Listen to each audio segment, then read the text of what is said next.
and you can't get the money. People can't buy houses. They no longer have the American dream. Young people, young black people, they don't have the American dream anymore. They can't buy a house. They can't borrow the money because of the cost of the money. They can't buy it because of the cost of housing, because of the cost to build it, because of inflation. Inflation is a disaster, and it's destroying our country, and it's destroying the black community probably as much or more than any. What's your plan? You know what we have to do? We have to bring down the cost of energy, and that's going to bring down the cost of inflation. This was all started with a bad energy policy by Joe Biden.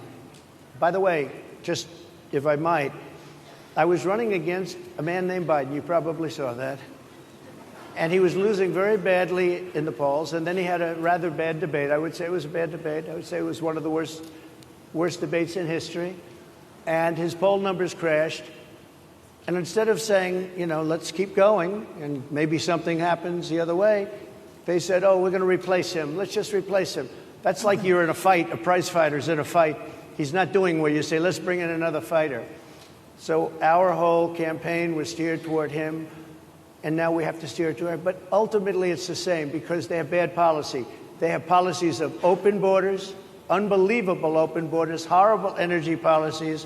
They want to get rid of, as you say, gasoline in cars. They want to get rid of oil. They want to get rid of efficient heating. Mr. President. Environmentally, what they're doing is killing our country. They're absolutely destroying our country. But the inflation is the thing that's hurting the black worker, the black population, and every other population within our country. Inflation is the worst it's been, I think, in over 100 years. And they'll fact check it. They'll say it's only 58. Whatever it may be, they don't add all the numbers. They don't add the really bad numbers, and you can check that too. But inflation, Harris, is absolutely destroying this country and the people in our country. Yes, Mr. President, can I ask you another question that is also impacting black Americans? And that's very clear now. Good. I'm sorry? It's very clear. I hear you. Okay. So Sonia Massey, someone from Illinois, an unarmed black woman, was shot the other day in her home by a deputy sheriff.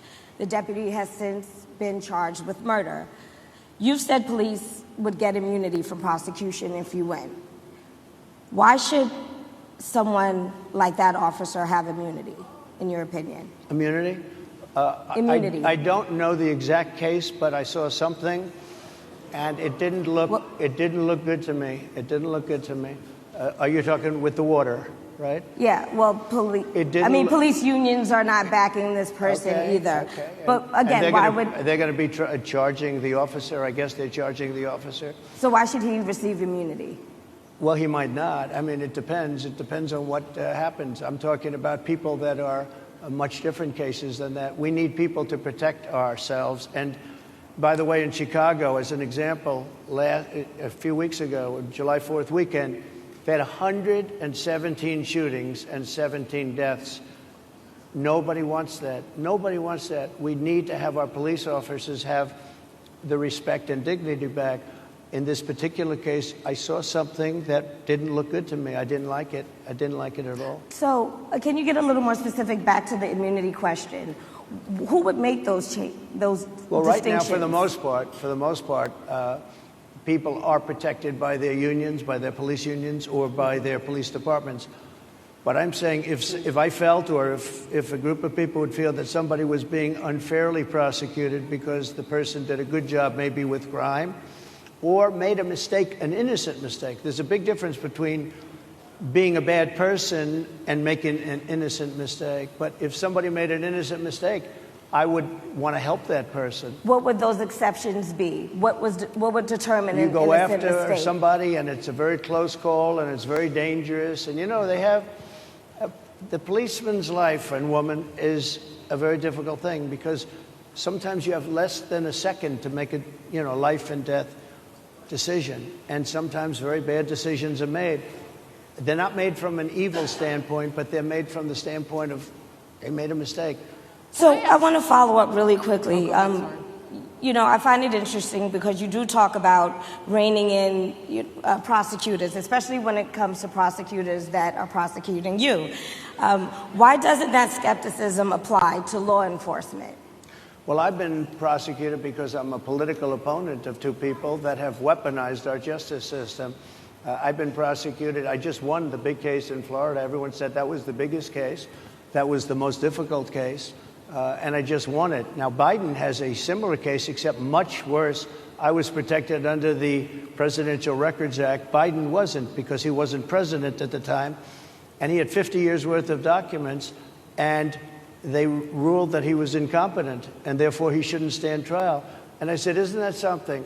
He's incompetent and he can't stand trial, and yet he can be president. Isn't that nice? Mr. President, but they released him on the basis that he was incompetent. They said he had no memory, and he was a nice old guy, but he had no memory, and therefore we're not going to prosecute him. I won the case, and it got very little publicity. I didn't notice ABC doing any publicity on it, George. We covered you extensively, sir. I'd love to move over on to different topics. I didn't notice you do any publicity on it at all. I won the case, the biggest case. This is an attack on a political opponent. I have another one where I have a hostile judge. We have you for a limited time, sir. I'd love to move on to different topics. No, excuse you. You're the one that held me up for 35 minutes, just so you understand. If we can move on now to the state of the race, sir, I want to get back to the campaign. Senator J.D. Vance is your running mate. He's had a lot of controversy lately, and I want to read you a few things that he has said in the past. He said the Democrats running the country are a bunch of childless cat ladies who are miserable at their own lives and the choices they've made, and so they want to make the rest of the country miserable too.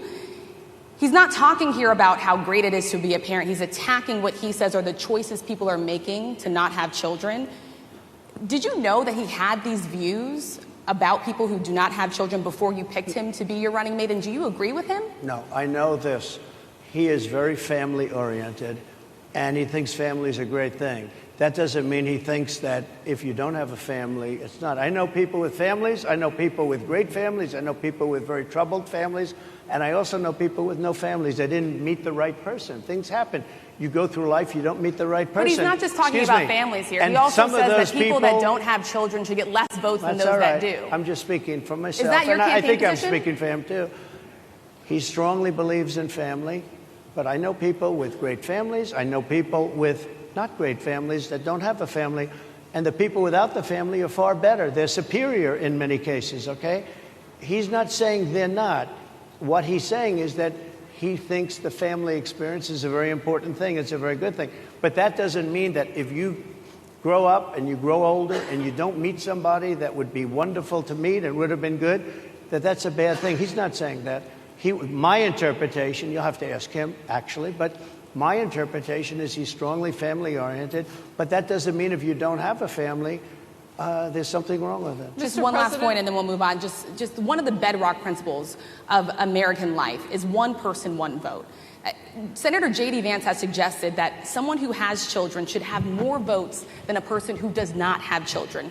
I just want to be clear here. Is that the position of your campaign? Well, no, but it's not something I have ever heard before. I can tell you this. Right now you have illegal aliens coming into our country, many from prisons and many from mental institutions, and they want to give them votes. I don't think they should have votes. They came into our country illegally, and they're taking the vote away from all of the people in this room that have been here a long time, that have worked hard, that in many cases, and you'll see this happening, if I'm not elected, you're going to see it happening. If I am, you're not going to have any problem. But you're going to see it happening a long time. You're going to see the people in this room and people outside of this room are going to be losing their jobs to people that have come into this country illegally. Mr. President, can we stay with just kind of the state of the race right now? Because I felt like that vice president question, candidate question was right in there with that. So let's talk about J.D. Vance for a little bit. He's had some stumbles out of the gate. I don't know if you're hearing what we hear as reporters, but it's been a tough couple of weeks for him. Why did you choose J.D. Vance? Why did you choose him? And I'm having a hard time hearing, too. I know everybody out there can, but it's hard to hear. I'll tell you why. I chose him because he's a very strong believer in work and the working man and woman, and especially the working man and woman who have been treated very unfairly, because you have many of them in this room. But you have many of those people, they were treated very unfairly. They worked very hard and they were treated unfairly. He wrote the book that became a bestseller. The movie became a smash hit. He's a very smart guy without the benefit of having a family that has contacts, like a father that was well connected. He got into Yale Law School. He graduated in 2 years from Ohio State, summa cum laude. I mean, you take a look at, his career has been an amazing career. He started off at a level with a difficult family situation, very difficult with the mother and the father and everything else. He ends up going to Yale Law School and was one of the top students, became the head of the Law Journal. I mean, that's an amazing thing. He's a 4-year, he was in the military with great distinction for 4 years, got out, went into business, became successful in business, very successful in business, actually, did public offerings and other things. And I have to believe in that. I mean, he's somebody that was born in a rough situation. Most of the people know that situation because it was very well documented in his book. And I have a lot of respect for somebody that can get into Yale and become one of the best students in Yale, that meets a young woman at Yale who was also outstanding, and they get married, they have a beautiful family. But he had he's made himself an amazing life. He then goes to Ohio, lives in Ohio, and he had my endorsement. That helped. But he wins the Senate. He becomes a United States Senator. So he's a United States Senator. So Harris, like I respect you for your success, I respect people for their success. The reason I asked the question is because the last time you and I sat and talked was the day that you were shot. We'd been together for much of that day. You left to go to Butler, Pennsylvania, and we didn't know what was next. Yeah. And 2 days after that... I cannot understand. Your microphone I know, is so it is really hard for me to understand it's just, you too. I can understand you perfectly. Because she's closer. I can understand you.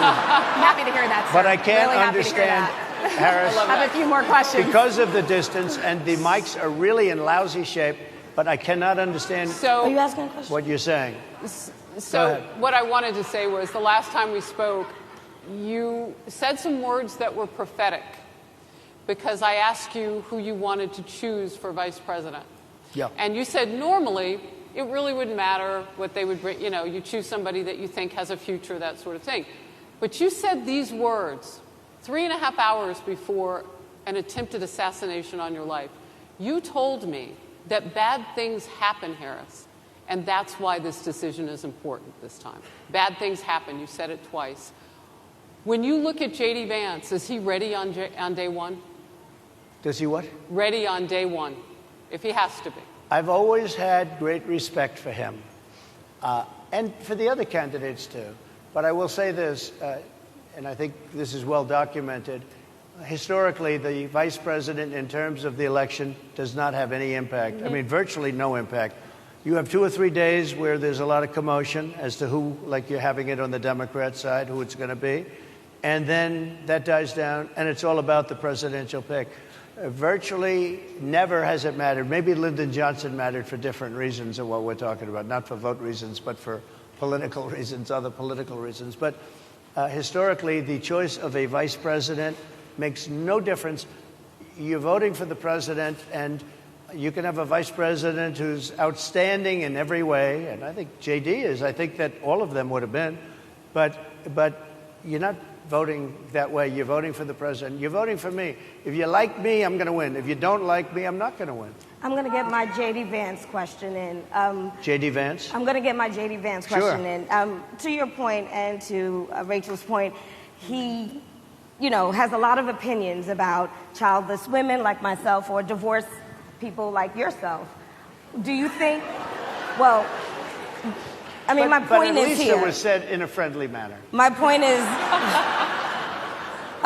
do you think the Republican Party is getting a little bit too judgy about people's lives when you think about abortion or when you think about what J.D. Vance is saying? I don't think, I think that the Democrat Party is really the one that has the problem. I think they're radical on abortion because they're allowing abortion in the 9th month.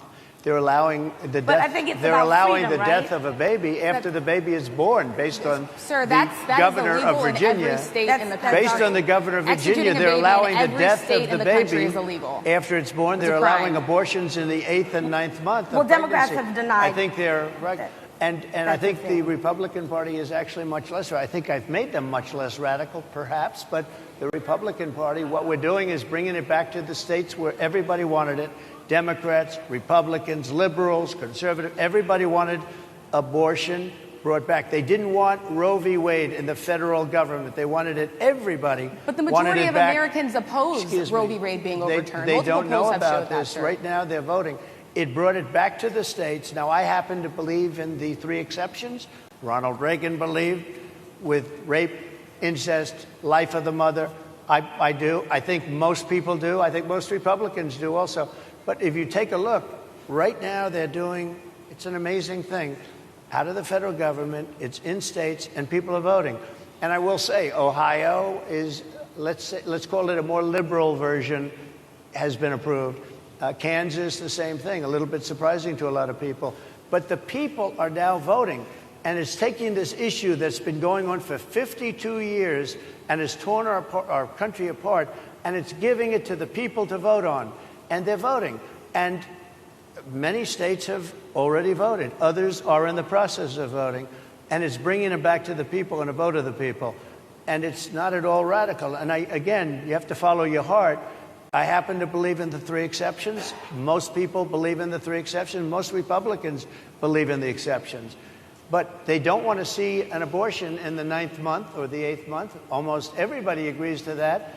And they certainly don't want to see, in the case of the governor of Virginia, the former governor, I might add, who said, we set the baby aside and then we decide what to do. Meaning, what do? We execute the baby.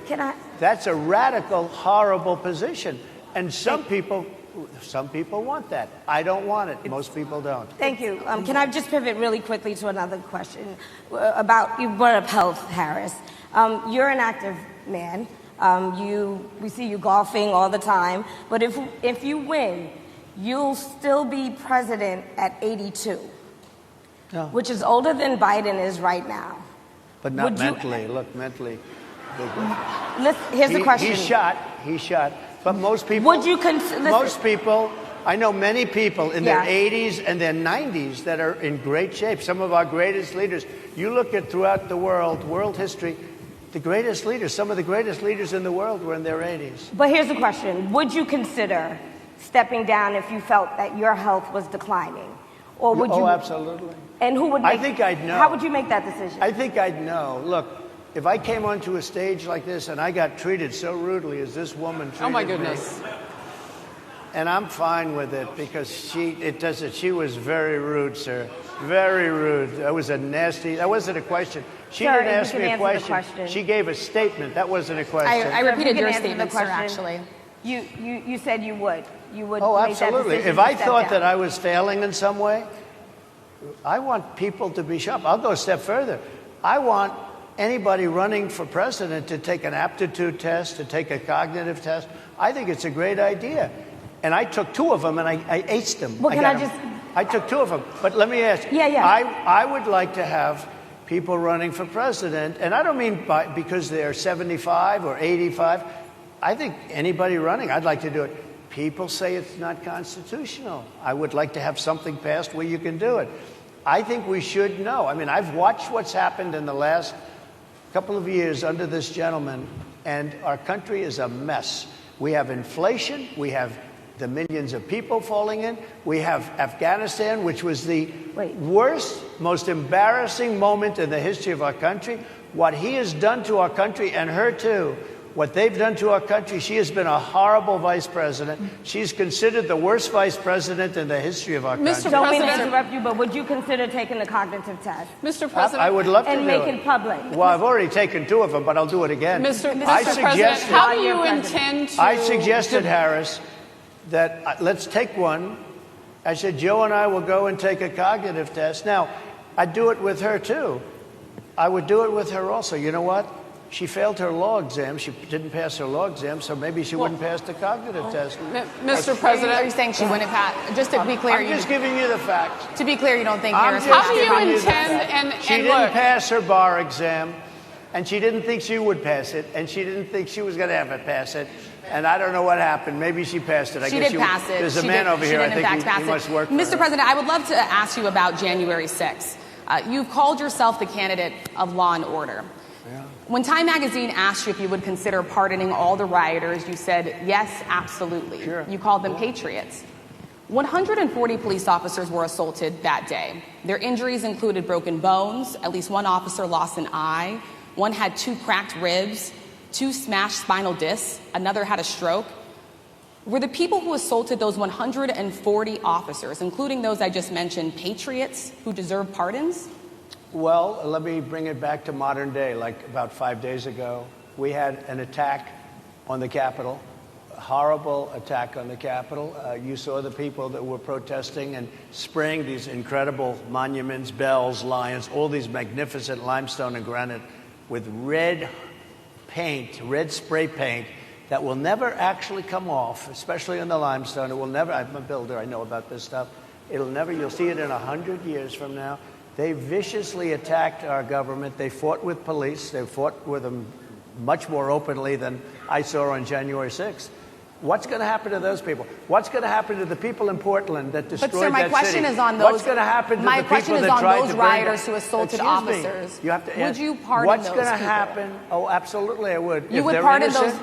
If they're innocent, I would pardon them. They've been convicted. And by the way, the Supreme Court just well, they were convicted by a very tough system. They were. How come the people that tried to burn down Minneapolis? How come the people that took over a large percentage of Seattle?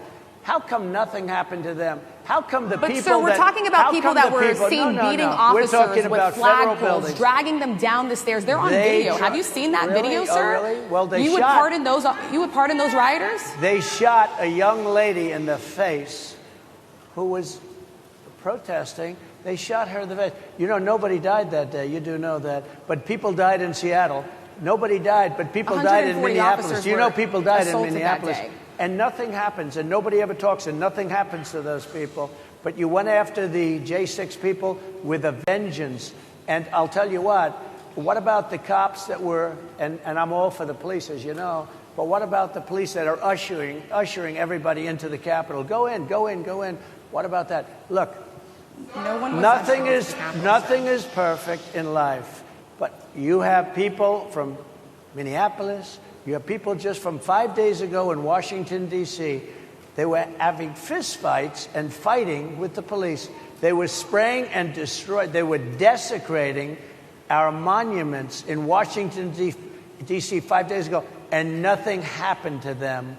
And you can't have two systems of justice. That's why they went after me as a political opponent, because they felt they couldn't win without doing that. And we're going to win our cases, and we're going to be vindicated. But I have to spend a lot of time on that, and money. That's what they want. After the election, they won't care. Although in my case, I think they probably will, because the hatred is pretty deep. But I'll tell you, they went after me as a political opponent. That's never happened in our country before, and it sets a terrible, terrible precedent. What do you do on day one if you win? What's your first thing? What do? I close the border.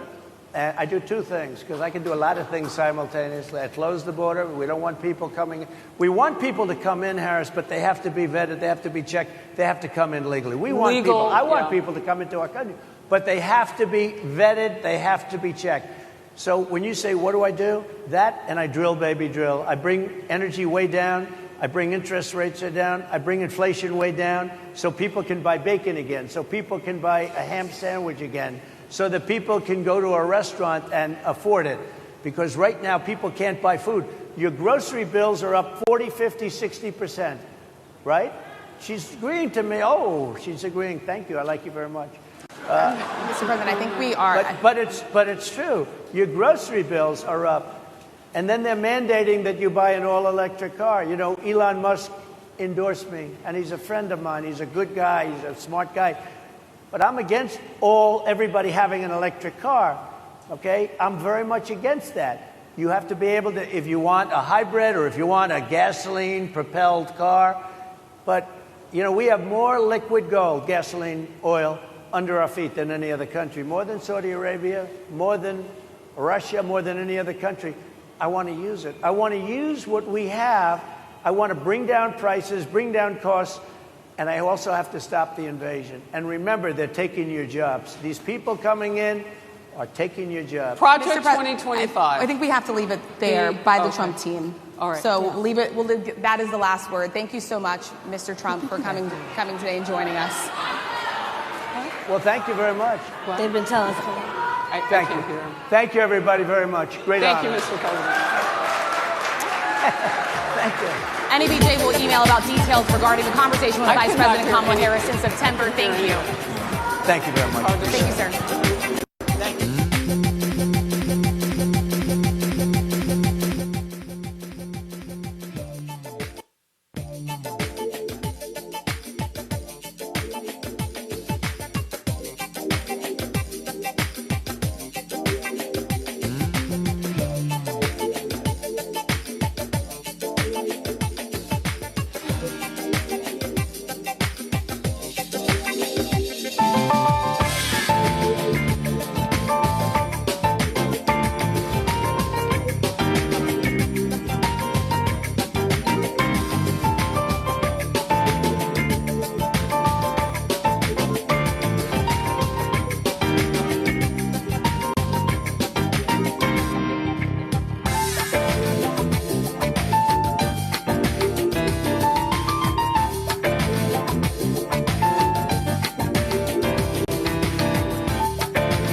A conversation with former President Donald Trump. We ask that the professionalism that we all bring to our newsrooms and workplaces every day is the same professionalism that is maintained in this arena. Please welcome to the stage ABC News senior congressional correspondent Rachel Scott.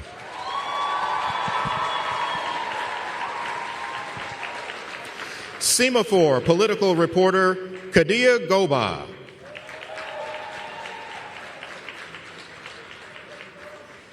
And anchor of the Faulkner Focus and co-host of Outnumbered on Fox News, Harris Faulkner.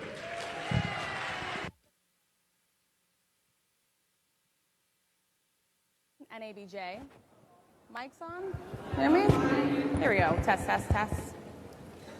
Good afternoon, NABJ, and welcome to a conversation with former President Donald Trump. This discussion continues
A conversation with former President Donald Trump.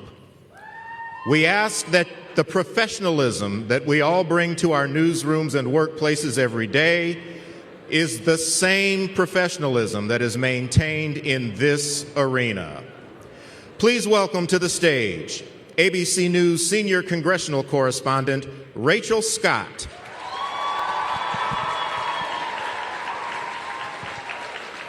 Semaphore political reporter Kadia Goba.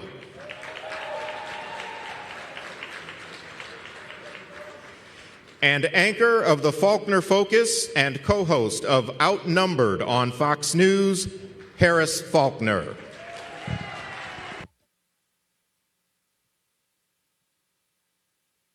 NABJ. Mic's on? Hear me? There we go. Test, test, test. Good afternoon, NABJ, and welcome to a conversation with former President Donald Trump. This discussion continues a decades-long tradition during election years of inviting journalists to discuss the policies and their impact with the candidates who are running for president, and the impact of those policies, especially in Black communities. Former Presidents George W. Bush, Barack Obama, and Bill Clinton have attended the NABJ conventions either as presidents or as presidential candidates in past years. NABJ is currently in conversation with Vice President Kamala Harris's team to schedule a Q&A either in person or virtually in September. As journalists, we use opportunities like these both to inform our reporting but also to help voters understand the choices that they face in a consequential and historic election year. NABJ has partnered with PolitiFact to fact-check this conversation in real time. You can access that feed on social media using the hashtag NABJFactCheck. Again, the hashtag is NABJFactCheck. We have a lot to get to, and we do not want to waste any time, so let's bring out the former President of the United States, the Republican nominee for President, former President Donald Trump.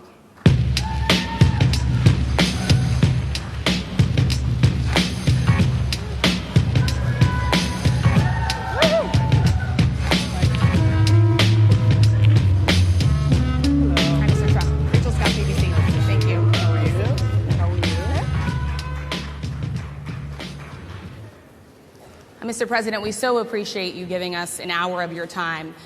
I want to start by addressing the elephant in the room, sir. A lot of people did not think it was appropriate for you to be here today. You have pushed false claims about some of your rivals, from Nikki Haley to former President Barack Obama, saying that they were not born in the United States, which is not true. You have told 4 congresswomen of color who were American citizens to go back to where they came from. You have used words like animal and rabid to describe black district attorneys. You've attacked black journalists, calling them a loser, saying the questions that they ask are, quote, stupid and racist. You've had dinner with a white supremacist at your Mar-a-Lago resort. So my question, sir, now that you are asking black supporters to vote for you, why should black voters trust you after you have used language like that? Well, first of all, I don't think I've ever been asked a question in such a horrible manner. First question. You don't even say, hello, how are you? Are you with ABC? Because I think they're a fake news network, a terrible network. And I think it's disgraceful that I came here in good spirit. I love the black population of this country. I've done so much for the black population of this country. Including employment, including opportunity zones with Senator Tim Scott of South Carolina, which is one of the greatest programs ever for black workers and black entrepreneurs.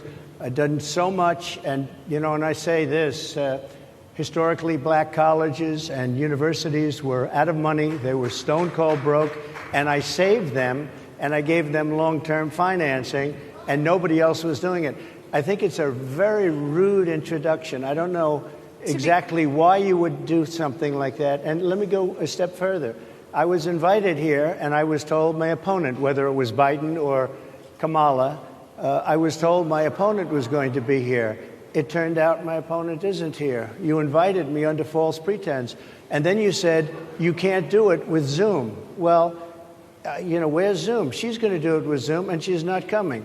And then you were half an hour late, just so we understand. I have too much respect for you to be late. They couldn't get their equipment working or something was wrong. Mr. President, I would love if you can answer the question on your rhetoric and why you believe that black voters should trust you with another 4 years. I have been the best president for the black population since Abraham Lincoln. That's my answer. Better than President Johnson, who signed the Voting Rights Act? And for you to start off a question and answer period, especially when you're 35 minutes late because you couldn't get your equipment to work, in such a hostile manner, I think it's a disgrace. Let me just ask a follow-up, sir, and then we'll move on to other questions here. Some of your own supporters, including Republicans on Capitol Hill, have labeled Vice President Kamala Harris, who is the first black and Asian American woman to serve as vice president and be on a major party ticket, as a DEI hire. Is that acceptable language to you? And will you tell those Republicans and those supporters to stop it? How do you define DEI? Go ahead. How do you define diversity, equity, inclusion? Okay, yeah, go ahead. Is that what your definition? That is give me a literally definition the words then. Would you give me a definition DEI. of that? Give me a definition of that. Sir, I'm asking you a question, No, a you very have to direct define question. it. Define it for me, if you would. I just defined it, sir. Do you believe that Vice President Kamala Harris is only on the ticket because she is a black woman? Well, I can say no. I think it's maybe a little bit different. So I've known her a long time indirectly, not directly very much, and she was always of Indian heritage, and she was only promoting Indian heritage. I didn't know she was black until a number of years ago when she happened to turn black, and now she wants to be known as black. So I don't know, is she Indian or is she black? She has always But you know identified as what? a black woman. I She went to a respect either historically black one. college. I respect either one, but she obviously doesn't, because she was Indian all the way, and then all of a sudden she made a turn and she became a black person. Just to be clear, sir, do And you I believe think, that I think she is somebody should look into that too when you ask continue in a very hostile, nasty tone. It's a direct question, sir. Do you believe that Vice President Kamala Harris is a DEI hire, as some I Republicans really have don't know. said? I mean, I really don't know. Could be. There are some, and there are plenty. I know this lady right over there, Harris, is a fantastic person who just interviewed me at length.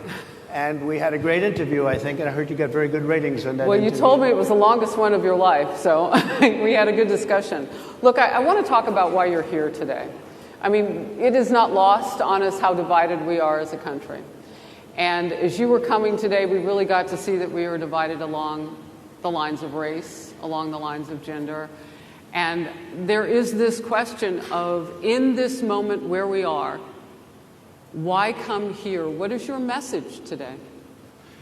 My message is to stop people from invading our country that are taking, frankly, a lot of problems with it. But one of the big problems, and a lot of the journalists in this room I know and I have great respect for, a lot of the journalists in this room are black. I will tell you that coming from the border are millions and millions of people that happen to be taking black jobs. You had the best. What exactly is a black job, sir? A black job is anybody that has a job. That's what it is. Anybody that has a job. All right. And Mr. President, they're taking the employment away from black people. They're coming in, they're invading. It's an invasion of millions of people, probably 15, 16, 17 million people. I have a feeling it's much more than that. And everybody's been seeing what's happened. The first group of people, the black population, is affected most by that. And Kamala is allowing it to happen. She's the border czar. She's the worst border czar in the history of the world. There's never been a border czar like this. She's never even essentially been. She said she was there once, but not the right part of the border. So she was a border czar. She's done a horrible job. These people are coming into our country, and they're taking black jobs and Hispanic jobs, and frankly, they're taking union jobs. Unions are being very badly affected by all of the millions of people that are pouring into our country. And one thing, as we discussed, many of these people are coming in from mental institutions, from prisons, from jails. They're gang members in other countries.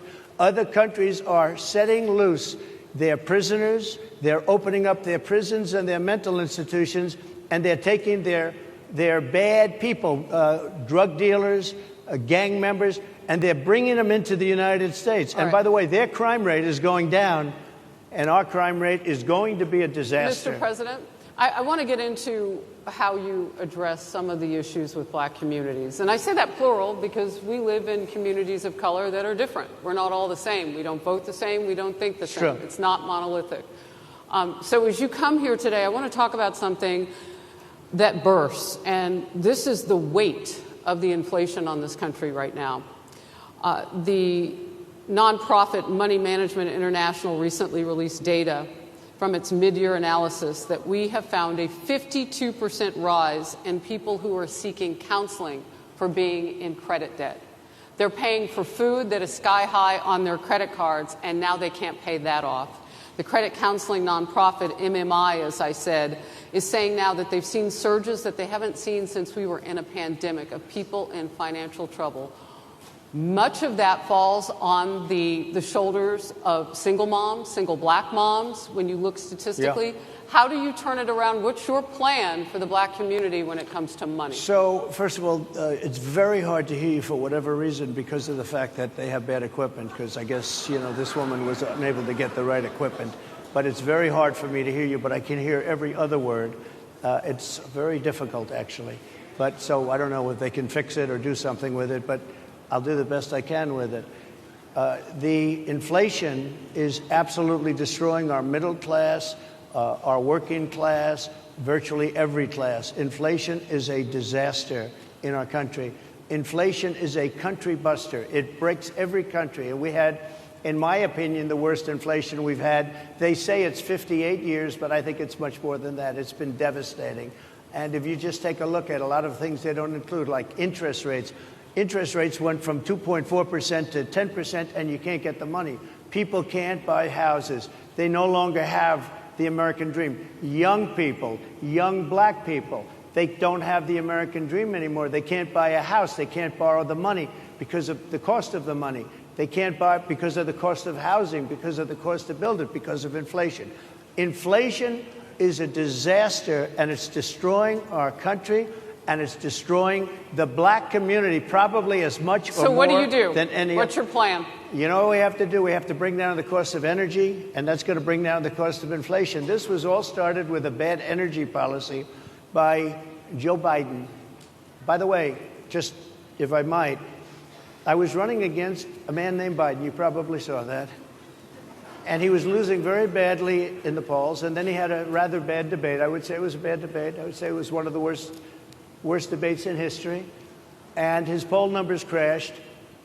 And instead of saying, you know, let's keep going and maybe something happens the other way, they said, oh, we're going to replace him. Let's just replace him. That's like you're in a fight, a prize fighter's in a fight. He's not doing well. You say, let's bring in another fighter. So our whole campaign was steered toward him, and now we have to steer toward him. But ultimately it's the same because they have bad policy. They have policy.